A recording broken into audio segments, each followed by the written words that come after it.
दोस्तों, आज मैं आपके समक्ष ऐसा वीडियो लेकर आया हूं जिसे सुनकर आपकी छाती चौड़ी हो जाएगी और सिर गर्व से उठ जाएगा।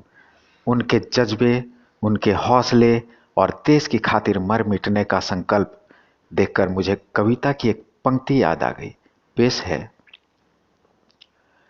हमारे रक्त की हर बूंद में है अग्नि सी ज्वाला, बहे तो राख हो जाए चुनौती भेजने वाला। सन 1947 दुनिया के मानचित्र पर एक नए देश का उदय हुआ, वह है पाकिस्तान। दरअसल पाकिस्तान की बुनियाद ही झूठ, नफरत और मक्कारी पर रखी गई थी। यह जिन्ना की सोच का ही परिणाम था कि आज़ादी के ठीक 2 महीने बाद 21 अक्टूबर 1947 को पाकिस्तानी सेना की मदद से कबायलियों ने कश्मीर पर हमला कर दिया था। पहले तो जिन्ना को लगता था कि कश्मीर पके आम की तरह पाकिस्तान के पाले में गिर पड़ेगा, पर जब ऐसा नहीं हुआ तो उसने युद्ध का सहारा लिया। सन 1947 त्रासदियों से भरा रहा है। सदी की सबसे बड़ी त्रासदी देश का विभाजन थी। अभी विभाजन का दर्द कम भी नहीं हुआ था कि उसी बीच 21 अक्टूबर 1947 को पाकिस्तानी कबायलियों ने कश्मीर पर हमला कर दिया। हमलावर कबायलियों को पाकिस्तानी सेना का समर्थन हासिल था। पाकिस्तान के हमले को देखते हुए कश्मीर के तत्कालीन राजा हरि सिंह ने भारत की मदद मांगी। भारत ने मदद के लिए विलय की शर्त रखी थी। चूंकि भारत के सामने यह दुविधा थी कि वह एक न्यूट्रल स्टेट को कैसे प्रोटेक्ट करे, और इस वजह से भारत ने राजा हरि सिंह के सामने शर्त रखी कि पहले आप भारत में शामिल होने के पत्र पर दस्तखत कीजिए और तब हम औपचारिक रूप से आपको प्रोटेक्ट करेंगे। और इसकी वजह यह थी कि अगर यूएन में यह प्रस्ताव जाता तो भारत के पक्ष में यह बात जरूर जाती कि जम्मू कश्मीर उसका हिस्सा बन चुका है, इसलिए भारत ने उसे प्रोटेक्ट किया। राजा हरि सिंह कबायली हमले से कश्मीर को बचाने की खातिर कश्मीर के भारत में विलय को तैयार हो गए। विलय के दस्तावेज पर समझौता होने के बाद भारत ने पाकिस्तानी कबायलियों को खदेड़ने के लिए कश्मीर सेना भेजी। आइए आज आपको उन लोगों के बारे में बताते हैं जिन्होंने कश्मीर को कबायलियों से बचाने में अहम भूमिका निभाई। पहले नंबर पर हैं ब्रिगेडियर राजेंद्र सिंह। ब्रिगेडियर राजेंद्र सिंह जम्मू कश्मीर की आर्मी के प्रमुख थे। कश्मीर को कबायलियों से बचाने में उनकी भूमिका सबसे अहम रही है। दरअसल जब कबायलियों ने हमला किया तो महाराजा हरि सिंह ने ब्रिगेडियर राजेंद्र सिंह से कबायलियों को रोके रखने का आदेश दिया। करीब 150 जवानों और बहुत ही कम हथियारों की मदद से उन्होंने हजारों पाकिस्तानी हमलावरों को 4 दिनों तक रोके रखा। उस दौरान महाराजा हरि सिंह को भारत में कश्मीर के विलय का मौका मिल गया और भारतीय सेना मदद के लिए पहुंच गई। उन्होंने कबायलियों को रोकने के लिए जिस बहादुरी का परिचय दिया वह बेमिसाल है। दुश्मन की ओर से हो रही गोलीबारी में वह बुरी तरह घायल हो गए थे। इसके बावजूद वह दुश्मन से लड़ते रहे और कबायलियों को रोके रहे। 27 अक्टूबर 1947 को आखिरकार वह शहीद हो गए।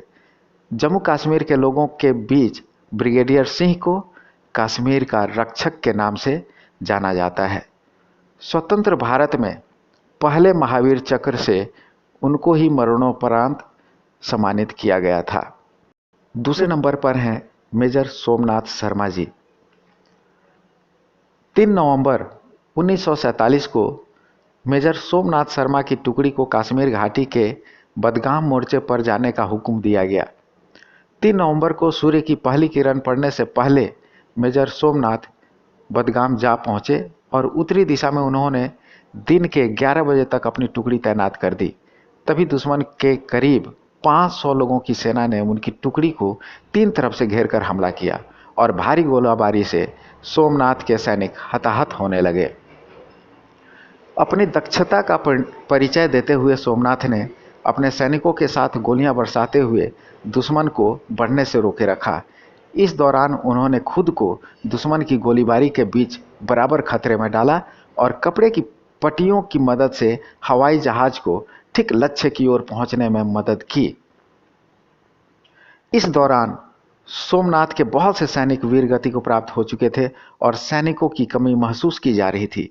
सोमनाथ के बाएं हाथ में चोट थी और उस पर प्लास्टर बंधा था। इसके बावजूद सोमनाथ खुद मैगजीन में गोलियां भरकर सैनिकों को देते जा रहे थे। तभी एक मोर्टार का निशाना ठीक वहीं पर लगा जहां सोमनाथ मौजूद थे और इस विस्फोट में ही वो शहीद हो गए। उन्हें भारत सरकार ने मरणोपरांत परमवीर चक्र से सम्मानित किया। परमवीर चक्र पाने वाले वे प्रथम व्यक्ति हैं। तीसरे नंबर पर हैं नाइक यदुनाथ सिंह जी। परमवीर चक्र पाने वाले यदुनाथ सिंह चौथे व्यक्ति थे। उनकी हाजिर दिमागी और वीरता की वजह से उनकी चौकी दुश्मनों से सिर्फ एक नहीं बल्कि 3 बार बची। 6 फरवरी 1948 का दिन था। वह तैनधार में एक अग्रिम चौकी की कमान संभाल रहे थे। 9 लोग चौकी की हिफाजत में लगे थे। उसी बीच पाकिस्तानियों ने चौकी पर कब्जे के लिए हमला कर दिया। सिंह ने उस समय वीरता और बेहतरीन नेतृत्व का परिचय दिया। उन्होंने अपनी छोटी सेना का इस्तेमाल ऐसे किया कि दुश्मन कंफ्यूज हो गए, दुश्मन भाग गए। दुश्मनों ने दोबारा हमला किया। जब उनके सभी जवान घायल हो गए तो एक जख्मी गनर के हाथ से बंदूक ले ली और दुश्मन पर हमला कर दिया। इस बार भी उन्होंने अपनी चौकी बचा ली। पाकिस्तानी हमलावरों ने फिर तीसरी बार हमला किया। अब यदुनाथ अकेले रह गए थे, लेकिन उन्होंने फिर दुश्मन पर हमला किया और उनको कंफ्यूज कर दिया। दुश्मन भाग गए, लेकिन 2 गोलियां उनके सिर और छाती में आ लगी। उसके तुरंत बाद भारत माता का यह वीर सपूत शहीद हो गया। चौथे नंबर पर हैं सूबेदार करम सिंह जी। जब 13 अक्टूबर 1948 को भारतीय हमलावरों ने कश्मीर में रिछमार गली पर कब्जे के लिए हमला किया तो उन्होंने अहम भूमिका निभाई।